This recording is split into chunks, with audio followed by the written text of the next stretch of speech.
اللہ تعالیٰ نے قرآن مجید میں حکم دیا یا ایھا الذین آمنوا ادخلوا فی السلم کافہ، اے ایمان والو اسلام میں مکمل داخل ہو جاؤ۔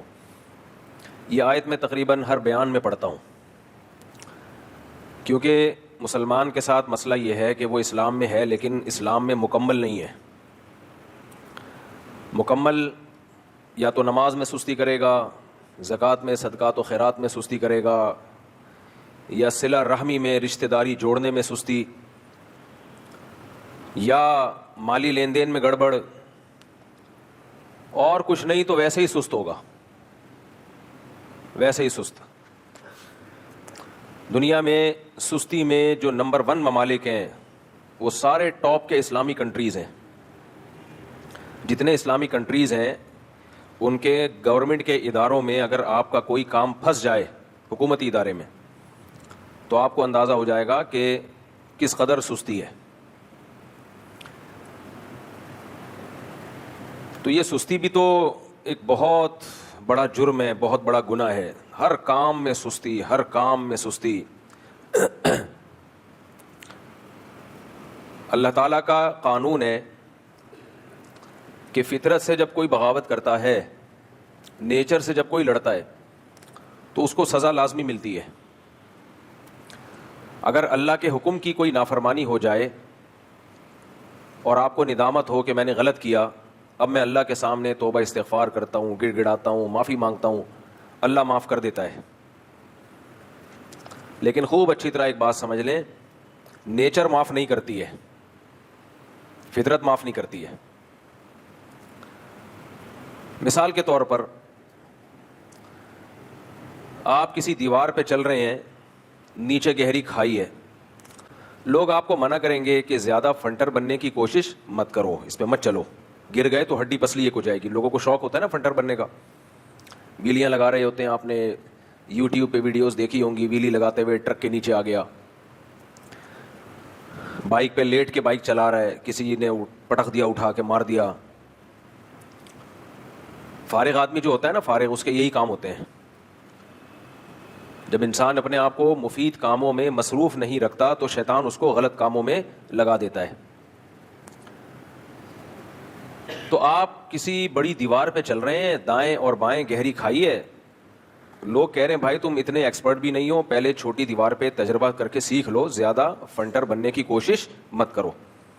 لیکن آپ کو شوق ہے شو بازی کا، آپ چلنا شروع ہوئے، تھوڑی دیر میں آپ کو احساس ہو گیا، بیچ میں جب آپ پہنچے تو نہ آگے جانے کے اور نہ پیچھے آنے کے۔ اب آپ کا بیلنس نہیں ہے اور آپ دھڑام سے نیچے گرے۔ جب آپ نیچے گرو گے تو آپ کو احساس ہوگا کہ میں نے غلطی کی۔ اللہ نے ہمیں احتیاط کا حکم دیا ہے یا بے احتیاطی کا حکم دیا ہے؟ بولیں، اللہ نے ہمیں اپنی زندگی بچانے کا حکم دیا ہے یا زندگی کو بلا وجہ خطرے میں ڈالنے کا حکم دیا ہے؟ بچانے کا حکم دیا ہے۔ دیوار پہ چلنے سے پہلے آپ کو علماء نے بھی سمجھایا کہ بھائی مت کرو یہ کام، یہ جائز نہیں ہے۔ آپ بحث میں لگ گئے کہ فتویٰ لے کر آؤ، قرآن میں کہاں لکھا ہے کہ دونوں طرف گہری کھائی ہو اور دیوار کے بیچ میں چلنا حرام ہے اسلام میں؟ فتویٰ لے کر آؤ۔ آج کل لوگ اسی طرح کی فضول باتیں کرتے ہیں، کہاں لکھا ہوا ہے اسلام میں؟ بھائی اسلام جنرلی اصول بیان کرتا ہے، ان اصولوں سے مسائل نکالنا، قانون اخذ کرنا، یہ حضرات فقہا کا کام ہے، تو انہوں نے نکالے ہیں مسائل۔ ایسے تھوڑی ایک ایک چیز لکھی ہوئی ہوگی کہ جمعے کے دن نہا دھو کے آیا کرو، سر پہ ٹوپی اچھی والی پہنا کرو، خوشبو اچھی والی لگایا کرو، اصول اور ضابطے بیان کیے۔ تو اللہ نے قرآن میں کہہ دیا اپنے آپ کو لا تلقوا بایدیکم الی التہلکہ، اپنے آپ کو خود ہلاکت میں مت ڈالو۔ مطلب یہی ہے کہ بے احتیاطی والے کام مت کرو۔ شد عقالہ وتوکل علی اللہ،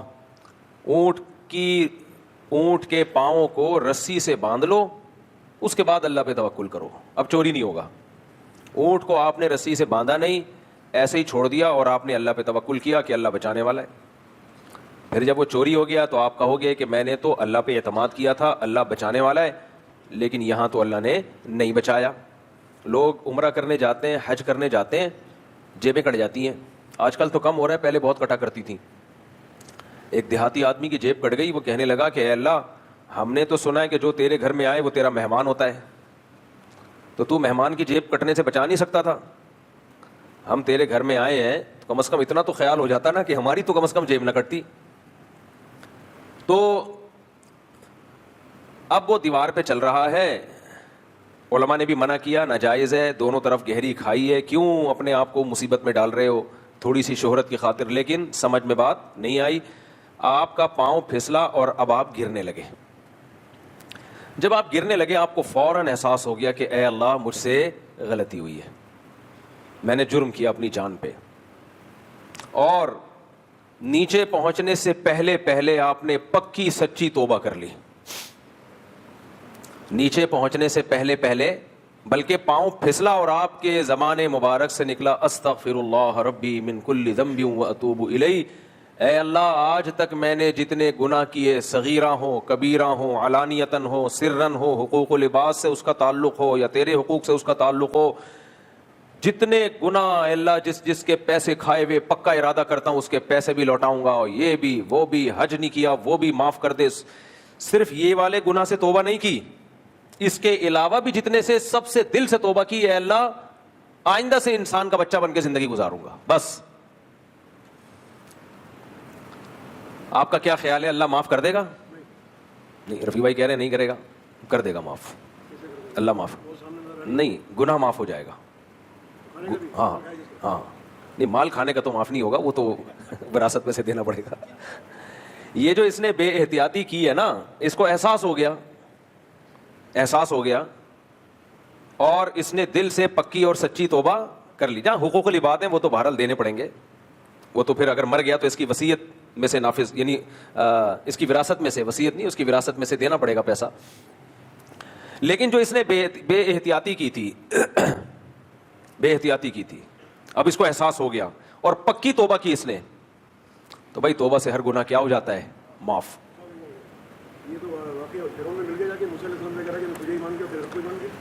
نہیں, وہ تو بالکل آخری وقت تھا نا جب فرشتے دیکھ لیے تھے اس نے. جب تک موت کا غرغرہ نہ آئے, روح نکلنا نہ شروع ہو, برزخ کے احوال نظر نہ آئے, اس وقت تک انسان کی توبہ قبول ہوتی ہے. ان اللہ یقبل توبۃ عبدہ ما لم یغرغر, حدیث کے الفاظ ہیں. ایک سچویشن وہ ہوتی ہے جس میں انسان موت اور زندگی کے بیچ میں ہوتا ہے, اس میں توبہ قبول نہیں ہوتی. دیکھو, ایک آدمی ہے جس کو یقین ہے کہ مجھے تھوڑی دیر کے بعد پھانسی کے پھندے پہ لٹکا دیا جائے گا, 100% موت ہے, 5 منٹ کے بعد مجھے پھندے پہ لٹکا دیا جائے گا. یہاں موت کا یقین تو ہے لیکن ابھی مرنا شروع نہیں ہوا ہے, تو ایسی سچویشن میں بھی توبہ قبول ہوتی ہے. یہ اہل سنت والجماعت کا اجماعی عقیدہ ہے, قرآن سے حدیثوں سے پتہ چلتا ہے کہ اس سچویشن میں بھی توبہ قبول ہوگی. لیکن ایک بات خوب اچھی طرح سمجھے, توبہ قبول ہوتی ہے, استغفار کی تسبیح کو توبہ نہیں کہتے. توبہ الگ چیز ہے. ایک ہوتا ہے ایکسکیوز کر لینا کسی سے, سوری کر لینا, سوری الگ چیز ہے. توبہ سوری کا نام نہیں ہے, توبہ سوری سے اوپر کی چیز ہے. سوری توبہ کا ایک رکن ہے, ایک جزو ہے. مکمل توبہ سوری کو نہیں کہتے. سمجھ میں آ رہی ہے بات؟ دیکھو, سجدہ نماز کا ایک رکن ہے, سجدے کے بغیر نماز نہیں ہوتی. لیکن صرف سجدے ہی کو نماز تھوڑی کہا جائے گا. آپ نماز پڑھنے آئے ہو, جمعے کی آپ سجدہ کر کے چلے گئے تو نماز کہلائے گی یہ؟ نہیں بھائی. اور سجدے کے بغیر باقی نماز پڑھ لی تو بھی نماز نہیں کہلائے گی. تو ہم یہ کہہ سکتے ہیں کہ سجدہ نماز نہیں ہے لیکن نماز کا ایک اہم ترین رکن ہے. تو گناہ پہ اللہ سے سوری کرنا یہ توبہ کا ایک رکن ہے. سوری کو ہم استغفار کہہ سکتے ہیں کہ اللہ سے معافی مانگ رہا ہے, استغفر اللہ ربی من کل ذنب واتوب الیہ, اے اللہ جو گناہ مجھ سے ہوا میں تجھ سے اس پہ معافی مانگتا ہوں. اسی کو تو سوری کہتے ہیں نا, ایکسکیوز کر لیا اللہ سے. یہ توبہ نہیں ہے, خوب سمجھ لو. توبہ کا ایک رکن ہے, ایک پارٹ ہے توبہ کا, باقی 2 پارٹ ابھی باقی ہیں. 3 پارٹ کمپلیٹ ہوں گے, جیسے نماز میں قیام, سجدہ, رکوع, تلاوت, یہ سب پارٹس کمپلیٹ ہوں گے تو وہ عمل آپ کا نماز کہلائے گا. ایسے ہی توبہ کے 3 پارٹ ہیں. سب سے پہلا پارٹ یہ ہے کہ آپ اس وقت اس گناہ کو چھوڑ دیں, اس وقت اس گناہ کو چھوڑ دیں, پریکٹیکلی چھوڑ دیں آپ اس کو. ایک آدمی چوری کر رہا ہے اور توبہ بھی کر رہا ہے, اللہ سے معذرت بھی کر رہا ہے, لیکن کر رہا ہے چوری, تو یہ توبہ نہیں ہے, استغفار ہے. یہ توبہ نہیں کہلائے گا یہ عمل. آپ غیبت کر رہے ہو اور توبہ بھی کر رہے ہو, اللہ میں غیبتیں بہت کرتا ہوں, پھر شروع ہو گئے غفار بھائی ایسے, ستار بھائی ایسے, وسیم بھائی نے یہ کیا, یہ پنکھا چوری کیا تھا اس کے بھائی نے, یہ ایسا ہے, یہ ویسا ہے, اور پھر توبہ استغفار کی تسبیح ہاتھ میں آپ کے چل رہی ہے. لوگوں کے ہاتھ تسبیح چل رہی ہوتی ہے, آپ کی بھی ماشاءاللہ چل رہی ہے, لیکن آپ بیان سن رہے ہیں. اچھی بات ہے, تسبیح ہاتھ میں رکھنی چاہیے. تو تسبیح چل رہی ہے, استغفر اللہ, ڈرامہ بھی دیکھ رہے ہیں. اللہ مغفرت فرمائے, ہماری دادی کی ہمیں کوئی عیب نظر نہیں آیا ان میں, لیکن ایک چیز تھی, ڈرامہ بھی دیکھتی تھیں اور تسبیح بھی چلتی تھی. ہمارے گھر میں تو ٹی وی نہیں تھا, پڑوسیوں کے یہاں جا کے, اور ڈرامے بھی پہلے زمانے کے بڑے سیدھے سادے سے ہوتے تھے. باقی ماشاءاللہ تہجد, تلاوت, نماز, روزہ,